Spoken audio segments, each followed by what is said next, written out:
Hello and thank you for watching Something Superior. My name is Ethan. And I am Mia. With spring in the air, there are a lot of things happening at Ballard in the school building, on the fields, and in the community. Hi, my name is Azini Medina, and today we'll be discussing the 5 teams competing at today's track meet.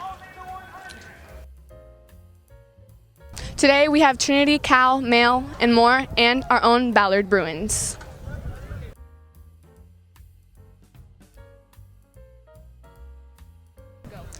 Today is March 23rd, and I'm here with Maya, Gray, our fellow Bruins who are competing at today's track meet. How do you guys feel about the fellow competition we have here with us today? Pretty good. I think we'll do great. Pretty good. I mean, they're hard to compete against, but I think we'll do great. Out of the 4 other teams, which ones are you most scared about competing against? Probably like more. I'd say Male, and I was going to say Trinity, but then I realized I'm not going to be running against them. Right, you're not a guy. But that's for our guys. What advantages do you think the Bruins have over the other teams? I think we're like a good team and we go together good and we practice almost every day, so we have a lot of experience. I think that we have a really strong bond between everyone in the team, and our finish line is different than everyone else. What are your own personal tactics that help you succeed today and win? I think just like locking in and pretending it's like just a normal practice and doing your best, you know? Honestly, just kind of freaking myself out and just getting really excited. Right. All right, I'm back and I'm here with Remy? All right, so the questions of the day is, how do you feel about today's track meet? I'm feeling good. It's a bunch of private schools, so I'm not real worried. What school do you think will be the most hard to compete against? Manual probably. Definitely Cal. I just think Cal. I don't know. All right, is there any good tactics you keep in your mind? That the finish line is not where everyone thinks finish line is, and I just gotta keep running. The results for the track meet, starting with the boys, we have Lennox Jackelson in second place for the 100 meter, Ben Schuler in fourth place for the 200 meter, Alex Payton in second place for the 400 meter, and Brooks Jones in first place for the 800 meter. For hurdles, we have Maurice Steffens in first place for the 110 meter, and for the long jump, we have Lennox Jackelson in second place. For the discus, we have Cannon Winch in first. The results for the girls, we have Zanat Malik in 6th place for the 100 meter, Taisha Kramer in 5th for the 200, and Jasmine Bunch in 3rd for the 800. For hurdles, we have Hayden Stabler in 3rd place for the 100 meter, and Mary Jane Lincoln in 1st place for the 300 meter. For the long jump, we have Allie Finwood in 2nd place. For the discus, we have Olivia Martin in 4th, and for the shot put, we have Ava McLean in 8th place. This is Ballard News, and thank you for having us. Have a great day. Today we will be looking at our upcoming 149th Kentucky Derby, which will be here in a few weeks. As Derby season approaches, it's important that we inspect the history of the Derby and the factors that set its importance instead. The first Derby was back in 1875, in which a fun fact, the Black Jockey won. The Derby continued decades after with other crown races. Some horses were triple crown, but some were not. The largest odds for a Derby horse to win was 91 to 1 in 1913. Nearly a century after the first Derby horse was called Secretariat raced in the 1973 Derby. Secretariat would become one of the most known racing horses not only in the Kentucky Derby but in the world. As the Derby started in the 1800s, it had a special impact on Louisville. However, one horse who raced in it did as well. Secretariat was and is known as the greatest racing horse of all time. To elaborate his impact on the horse racing scene is Leonard Lusky. So what did Secretariat mean for Louisville and really the country as a whole?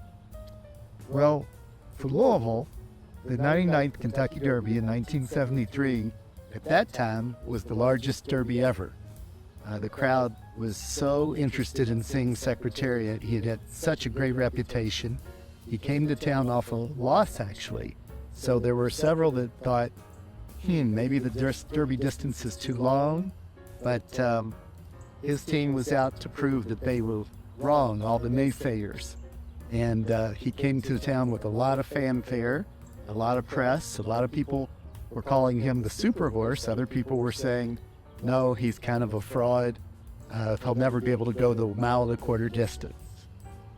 As history will show, not only did he go the distance, but He remains the fastest Derby winner ever. He still holds the track record 50 years later, and so that is important to the industry as a whole. What's so unique, too, about Secretariat's Kentucky Derby win is that he ran each successive quarter mile faster than the previous, which means he was going the fastest at the end, whereas most horses and most people, when they race, they go as fast as they can for as far as they can, but they get tired at the end. Secretariat was just getting stronger at the end and faster. And that, again, is another unique attribute of Secretariat to the Derby. After that, of course, he won the Preakness at Pimlico and then Belmont to become America's first Triple Crown winner in 25 years and created a legacy that is still felt today. Secretariat's time in the Kentucky Derby was 1 minute, 59 seconds, and 2/5. There have been approximately 2,000 horses that have run the Derby since its inception in 1875. Only one holds the record, and that's Secretariat, still the greatest. Here's Ethan with teachers around the school talking about their favorite Derby Day traditions and activities. I'm here with Coach Huff. What is your favorite Derby tradition? We fix a breakfast and have all kinds of goodies to start the day, and then we get ready to go and have a good time at the Derby. Why do you do that on Derby? Why do I do that on Derby? Yes, sir. Just to get everybody together and have a good time and have a meal and get prepared to go probably lose a lot of money. Why is Derby special to you? The Derby's special because it gets people together and we enjoy time together and have a good time. And hopefully we win some money, but that usually doesn't happen. Thank you, Coach Huff. Yeah. Hi, I'm here with Coach Gerlach. What is your favorite Derby tradition? I like to get a few extra miles in on my long run on Saturdays. Why do you do that on Derby? I do that just because I know the horses are doing their job. Maybe I can run a little bit longer than normal. Just get in the mood of the Kentucky Derby. Why is Derby special to you? Special to me because I'm not from Kentucky. I kind of moved here and started to learn the traditions, and it's kind of a fun time. Yep. Perfect. Thank you. Thank you. I'm here with Miss Jacobs. What is your favorite Derby tradition? My favorite Derby tradition would be going to my in-laws' house, and they always do a big Derby party with a whole bunch of food, and everybody's able to place bets while we're there, so it makes it a super fun time for the family. Why do you do what you do on Derby? Joining into my husband's family. They have a huge family, and I did not grow up in a really big one, so being able to get everybody together, especially to celebrate and just have some fun, is always an enjoyable time of year. Why is Derby special to you? Growing up in Louisville, we always did a lot of school fundraisers, especially around the Derby time. So being able to just be involved in the city and kind of see everybody come together is really neat. Perfect. Thank you. I would highly recommend going to the Derby this year. But whatever your plans might be, have a good time, because the Kentucky Derby is one of the biggest and best sporting events in the world to experience. And if you're feeling generous, you can donate to the Churchill Downs Foundation to help neighborhoods surrounding the track. Go to churchilldownsincorporated.com and help out. I'm Will Riley. Have a great day. Appreciating the Derby comes along with living in Louisville. We're glad you're able to learn about it today. As many of you know, classes for next year are currently being scheduled with our counselors. Let's take a look at one of the class options that many people might not know about. As the school year starts coming to a close, students will be choosing their next year classes. When scheduling, there are many classes that you may not know what they are. Journalism may be one of these classes. So I'm here with Miss Howard, and you are the journalism teacher. I am. What is the best thing about the journalism class? I think that students are really thinking critically about what's important for their peers to know about. Why should students think of taking your class? I think journalism is really important because it helps you to determine what's fact, what's fiction. We really analyze a lot of news that's out there in the world right now, and so it helps you guys to determine and analyze what's real and what's fake news. You can take the class all 4 years of high school, and there are 3 levels. The class fills up quickly, so talk to your counselor soon. And lastly, our theater department will be performing The SpongeBob the Musical April 20th through the 23rd. Be sure to listen to announcements to find out how you can get tickets. Hello, my name is Katie and I'm part of the film crew, and today I'm here with Bella Smallwood. Faith Anderson. So our first play is What Is It About? So the SpongeBob musical is set in Bikini Bottom, which you'll get to see. The set looks like Bikini Bottom, we hope. And it is about a crisis happening with Mount Humongous in Bikini Bottom that makes all of the citizens of Bikini Bottom try and figure out what they're gonna do.